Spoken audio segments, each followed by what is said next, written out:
The brutal war behind WoW's latest expansion. Oh, we know there's going to be some bug people in here. We know that the Encourage and everything, they've had their time with the Lich King and all that. All these battles, the Mantid back in Pandaria.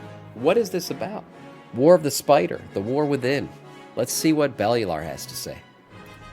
Long ago, the Nerubians rebelled against their old god masters, but through Xal'atath once more, they find themselves tied up in the Void's game. And when we look into their history, there was one war that has brought them to this desperate point. That war is the War of the Spider, and it's what we'll be talking about today.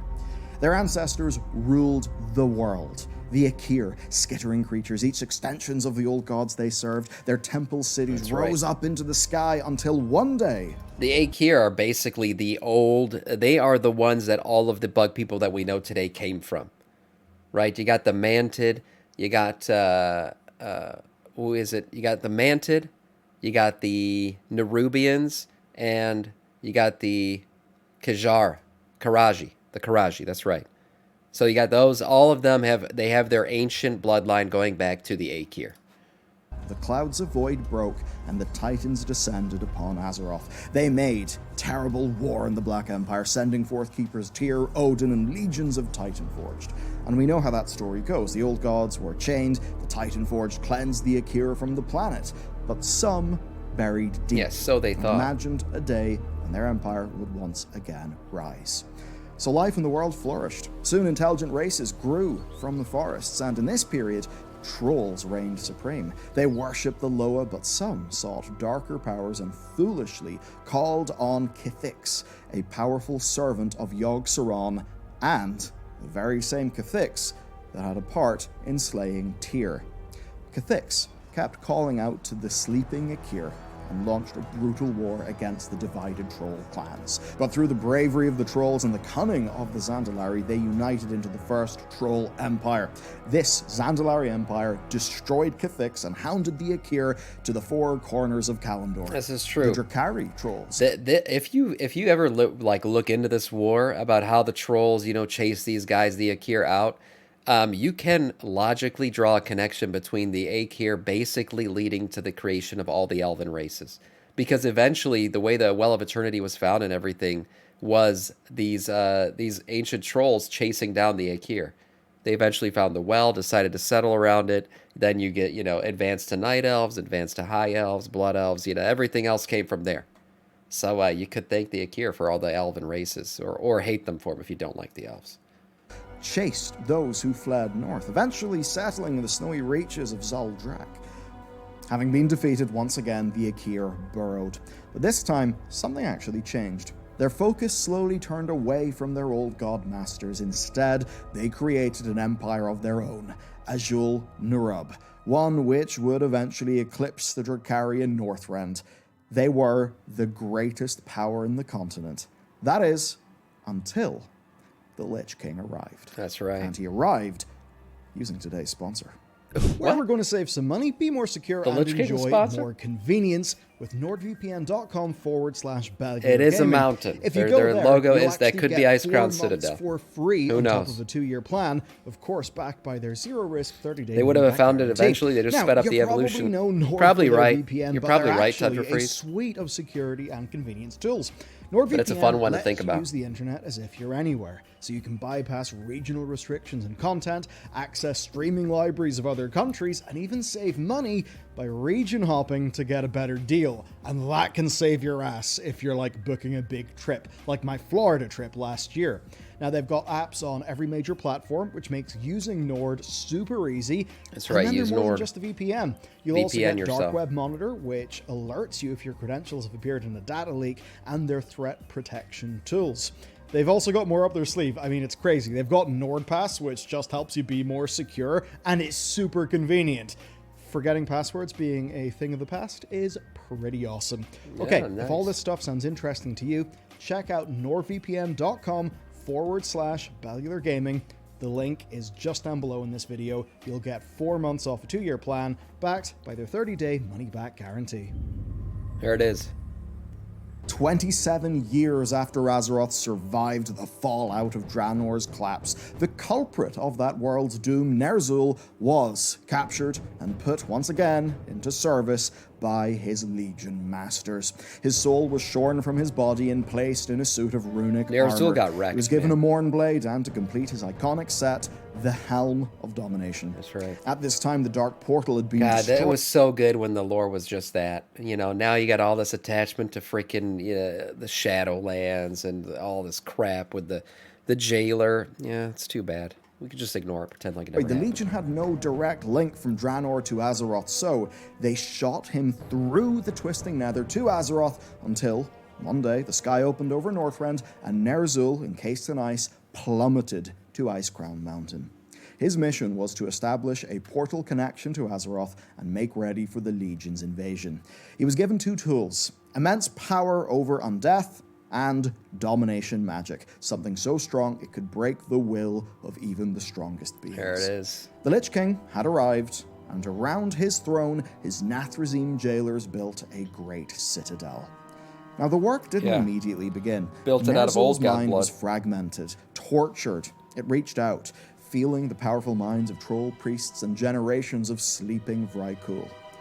In this time, he beheld the land that he realized he wanted to conquer. Not for his Legion Masters, no, for himself. So, he began to test his powers. He spread plague. He began toying with the minds of magic users as they slept. Yeah, see, the whole story of the Lich King and everything is really a story that didn't go according to plan. I think maybe they left too much free will up to the person whoever wore the helm. Maybe you could say Ner'zhul and Arthas had strong free will, especially Arthas, but they were able to basically resist their plan, the reason for who they are, for the creation of the armor and everything, and create their own army with their own purpose and everything. Because at the end of the day, they didn't serve the Legion's whim, and in fact, Arthas's plan was supposedly to create an entire world of undeath to defeat the Legion. Past, his undead warbands grew, taking in corpses of Tuskar, giants, and whatever else they fell upon.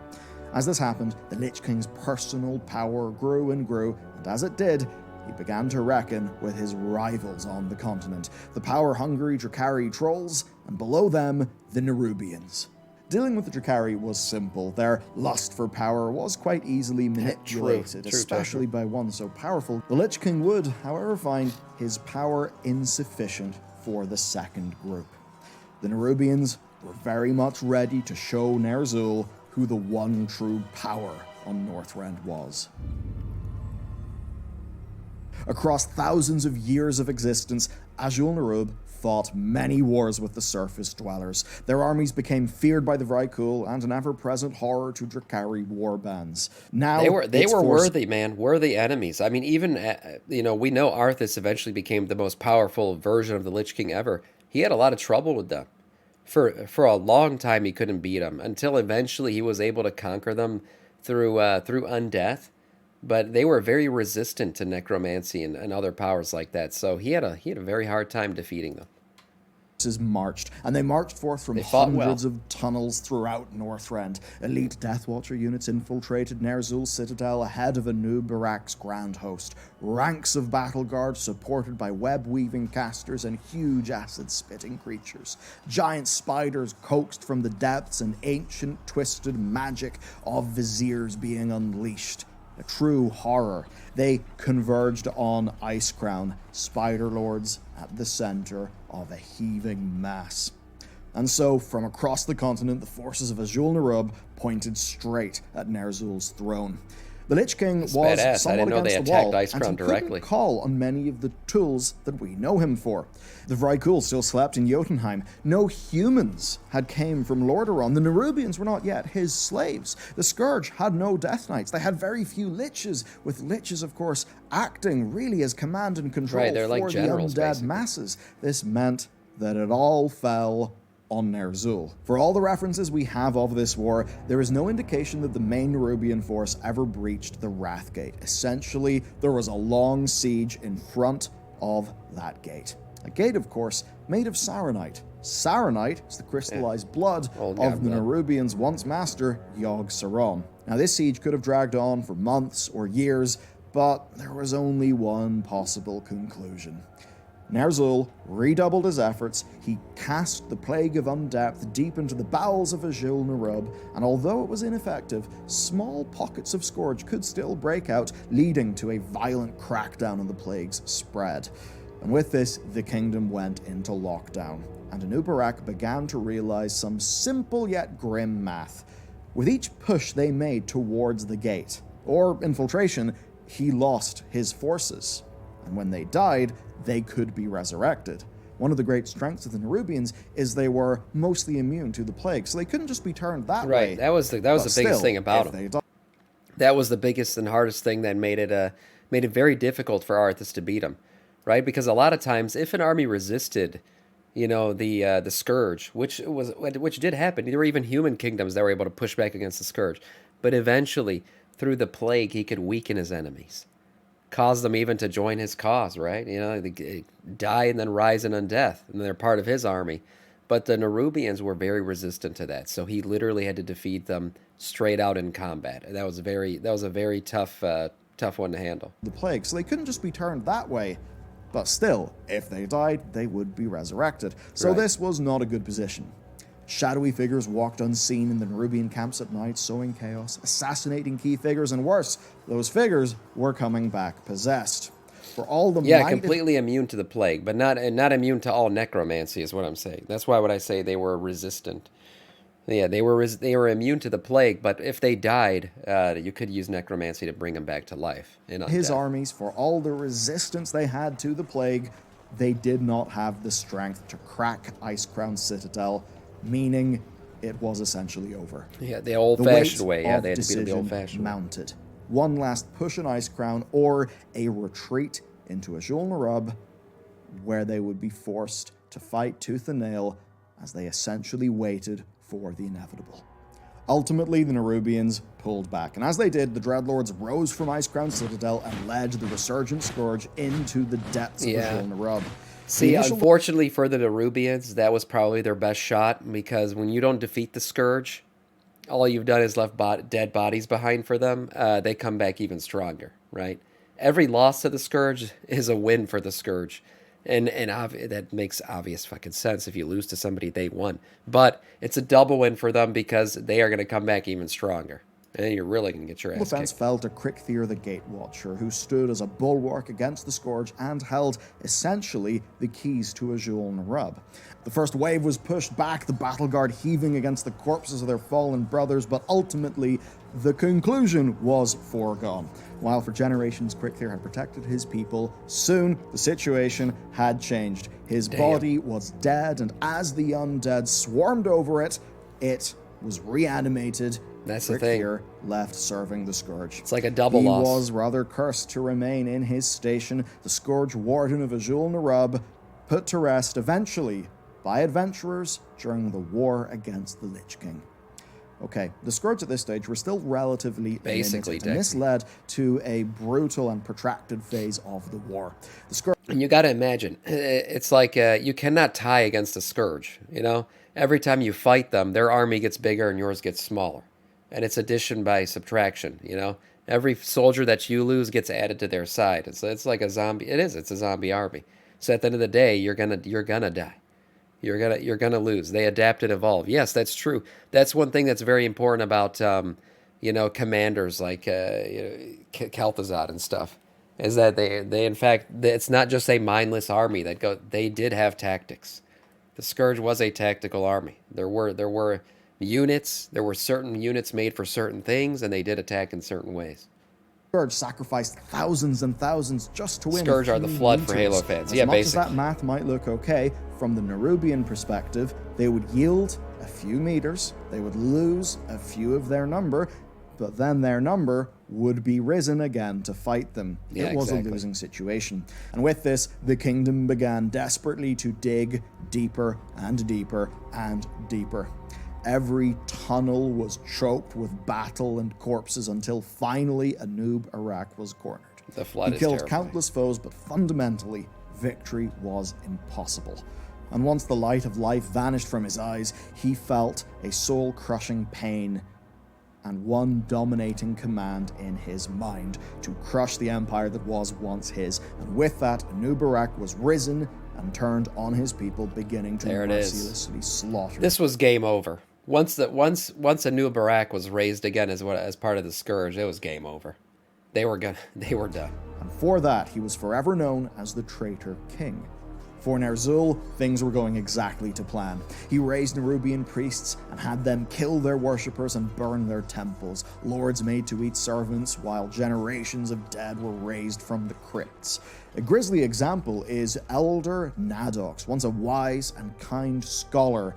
Ner'zhul drained everything wise and good, turning him into another mindless servant who hunted the scholars of Azjol-Nerub until one day he wandered into the Old Kingdom, Azkah-Kahet, to blindly follow the whispers of Yogg-Saron.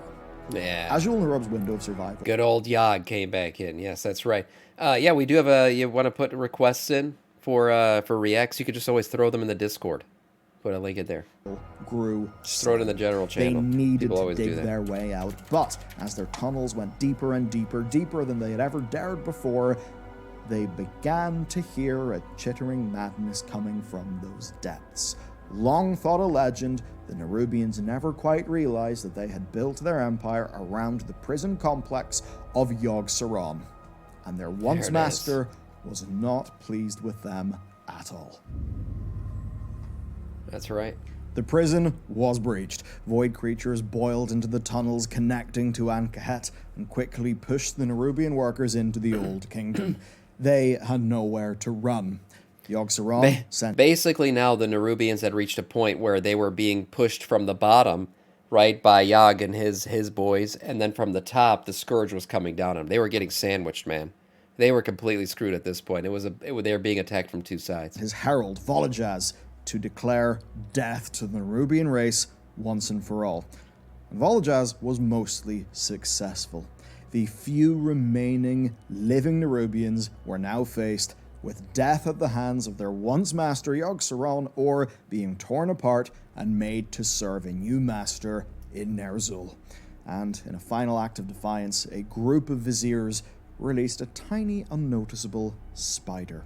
A special one that would eat and grow and shed without end, growing and growing until one day it was massive enough to consume the scourge infesting Azjol-Nerub. They instilled in it a desire for vengeance, a rabid fury, and released the spider known as Hadronox into the wild, where it would thrive. Until one day, many, many years later, during the war against the Lich King, when adventurers slew the spider as they ventured into Azjol-Nerub.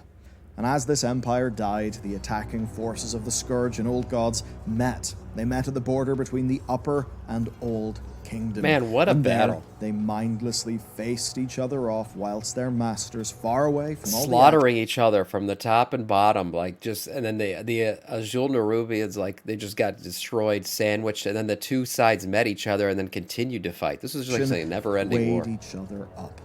And whatever happened in that process, Yogg-Saron and the Lich King had their forces stop. Yogg's forces retreated from the front line, settling into Azkah-Kahet, and for some reason, the Scourge stuck to their border as well. And as much as a lot of this is in the game's history, it is an area where we could yet find out more.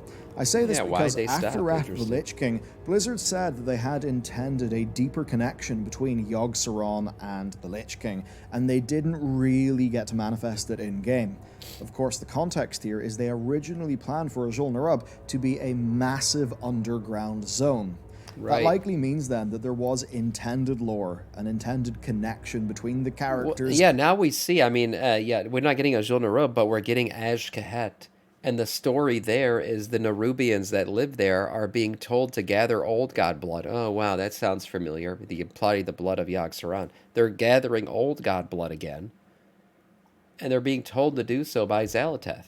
So why is this, this story sounds familiar for a reason, most likely. We're probably going to find some connections between this old lore from the Wrath of the Lich King days and the current lore from the War Within. Of the Lich King, of course, in that case, the Arthas Lich King and Yogg-Saron. And if we were speaking a year ago, I would say that's unfortunate, but it is what it is, and we're not going to find out what the intended connection was. That, of course, is different now, because in The Last Titan, Blizzard will be revamping the whole continent of Northrend. Of course, there have been little whispers and murmurings of Yogg-Saron. We're having Titans come back, and given the Nerubians being in our next expansion, I actually wouldn't be surprised if we found something out here. Let's go back to the war's conclusion and our story. As the war went on, Ner'zhul essentially grew to respect the Nerubians. They were smart, he liked their architecture, and even them, they were smart, they were tenacious, they had a strong grasp of magic, they were resistant to his. So yes, the Nerubians themselves were raised to join his host, but Ner'zhul wasn't done. He regarded their towering ziggurats, and in them, he saw the bones of his new kingdom. He could raise these things from the depths. He could summon them anywhere his mighty will wanted, and from them, the Scourge could just pour out and rampage. And most notably of all, he pulled one particularly mighty temple from the depths and set it floating over Northrend, naming it Naxxramas. Yeah. But this is so cool. I love it when the freaking lore connects like this. But this makes so much, if you didn't know, this makes so much sense now.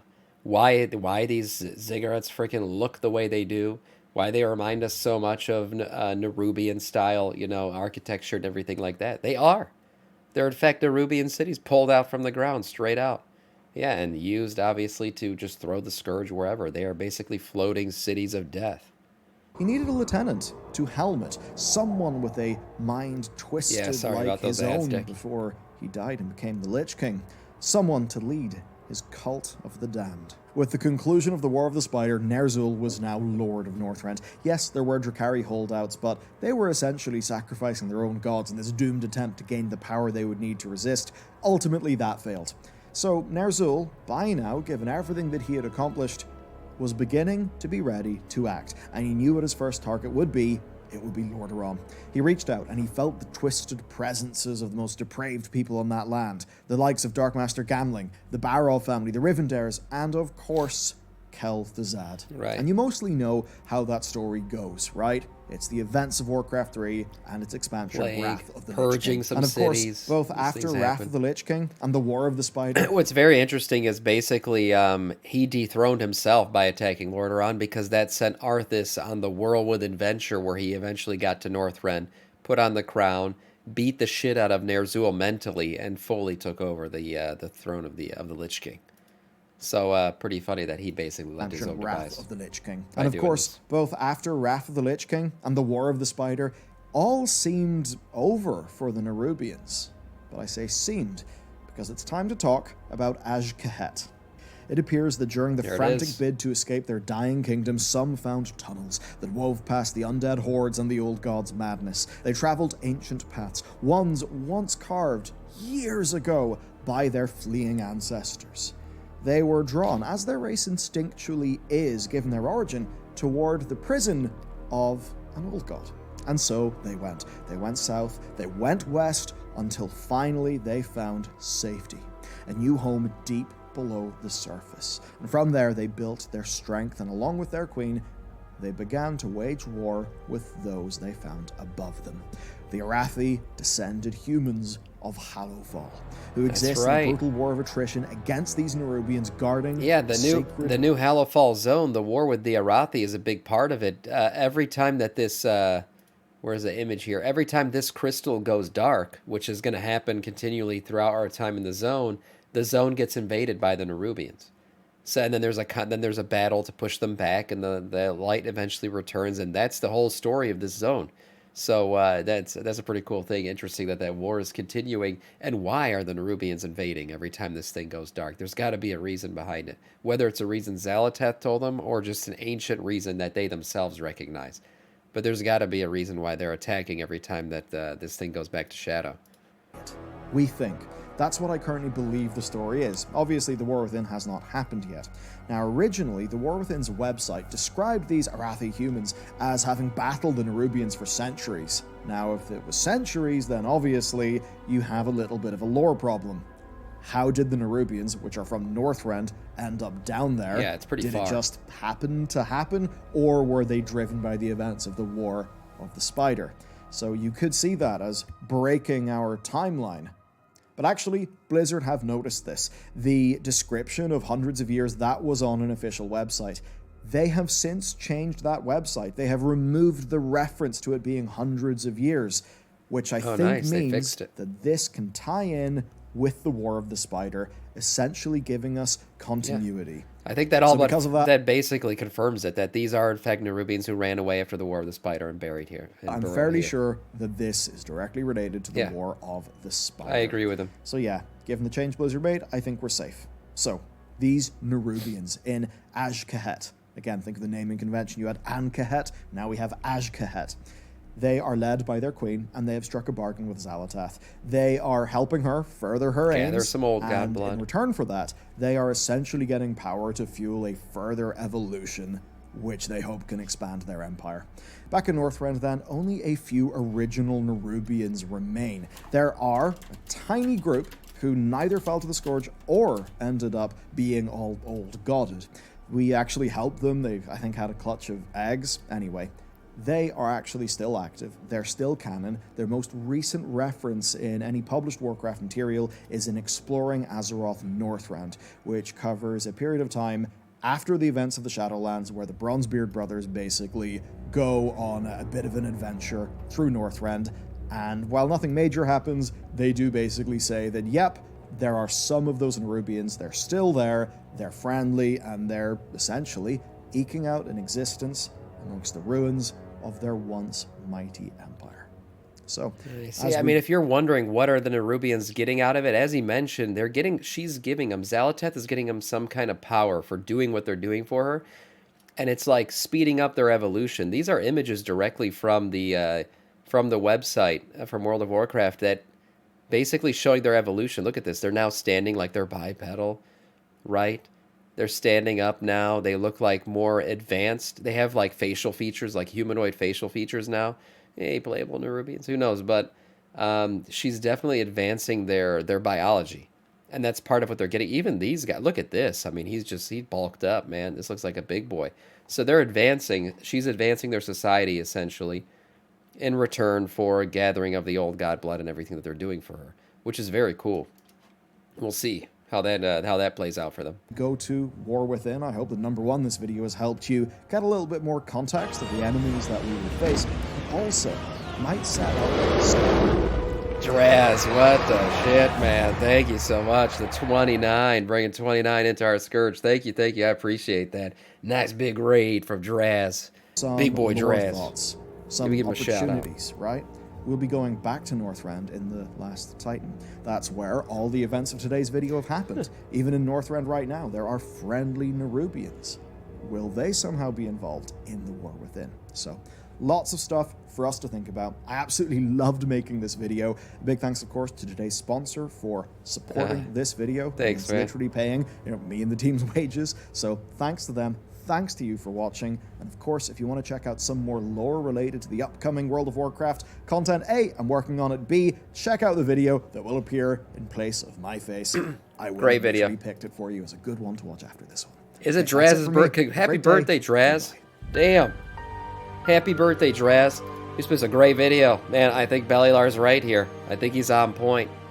Yes, War with the Spider directly leading to Azkah-Kahet, the new city that we're going to see in the War Within. I think they are directly connected, and good job on Blizzard to fix that lore, because it makes a lot of sense now.